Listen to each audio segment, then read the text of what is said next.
மதுரை மாவட்டம் எழுமலை அரசு ஆண்கள் மேல்நிலைப் பள்ளியில் தேசிய பத்திரிகை தினத்தை முன்னிட்டு பத்திரிகைகள் குறித்து மாணவர்களுக்கு எடுத்துரைக்கும் வகையிலும் பத்திரிகைகளை மாணவர்கள் தினந்தோறும் படிக்கும் நோக்கத்தோடும் கல்வி வளர்ச்சியில் பத்திரிகை மற்றும் தொலைக்காட்சியின் பங்கு என்ற சிறப்பு கருத்தரங்கு தலைமை ஆசிரியர் தனபால் முன்னிலையில் நடந்தது.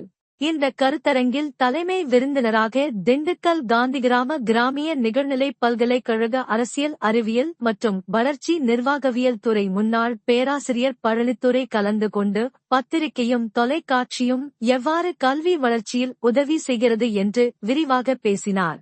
மேலும் இந்த நிகழ்ச்சியில் மதுரை மாவட்ட செய்தியாளர்கள் சங்கத் தலைவர் கதிரவன் மற்றும் உசிலம்பட்டி பகுதி மூத்த செய்தியாளர்கள் கலந்து கொண்டு சிறப்புரையாற்றினார்கள். பத்திரிகையாளர்கள் மற்றும் தொலைக்காட்சி செய்தியாளர்களை பாராட்டி கேடயம் மற்றும் சால்வை வழங்கி கௌரவம் செய்தனர்.